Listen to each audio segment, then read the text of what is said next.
Siamo in compagnia del direttore del Gazzettino, quotidiano del Nord-Est molto importante. Il ruolo della stampa oggi?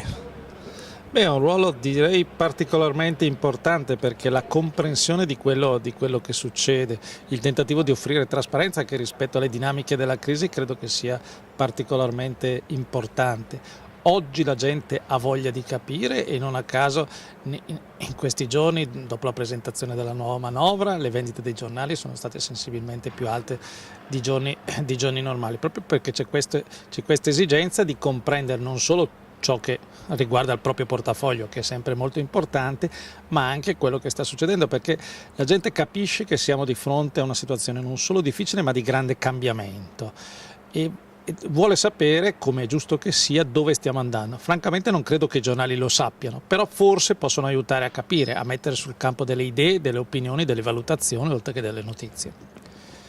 A volte il giornalista viene accusato di faziosità. Cosa vuol dire oggi essere un buon giornalista?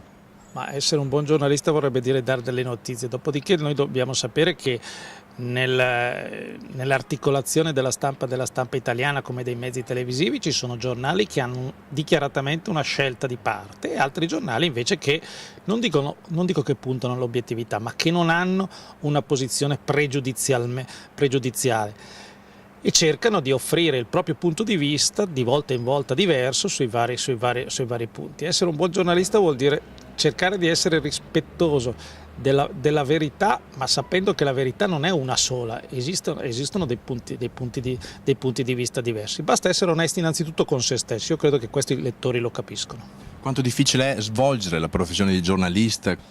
Beh, è oggettivamente complesso, però bisogna sempre tenere conto di una cosa, che chiunque fa informazione ha una forte responsabilità sociale. Noi non siamo sempre consapevoli dell'importanza che ha, in positivo o in negativo, un aggettivo che noi usiamo, una considerazione che noi facciamo sulle persone che si trovano coinvolte magari per la prima volta nella loro vita da una notizia, per la prima volta nella loro vita neanche il loro nome, le loro iniziali appaiono su un giornale, non perché siano colpevoli di qualche reato, ma perché si sono trovate coinvolte in una situazione. Ecco, noi quando scriviamo dobbiamo pensare anche a loro, non solo all'esigenza legittima dei lettori di sapere, ma sapere è una cosa, la morbosità è un'altra. Ecco, noi dobbiamo sempre trovare un confine tra queste due esigenze, informare ma non sollecitare istinti che non sono dei migliori, insomma.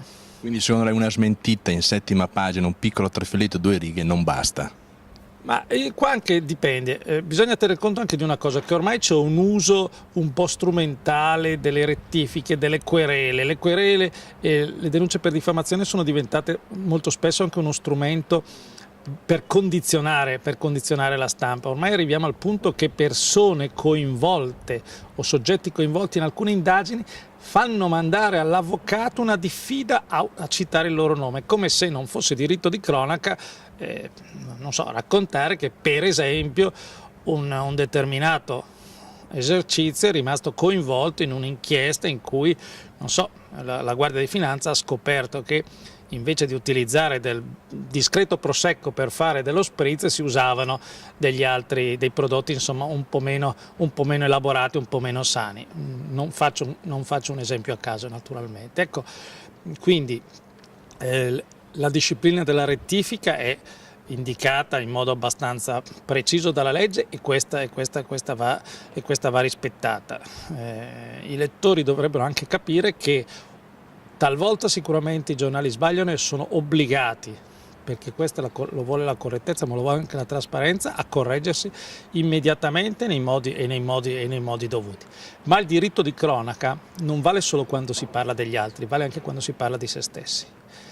E questo purtroppo capisco che per qualcuno sia doloroso da accettare, difficile da accettare, ma queste sono le regole.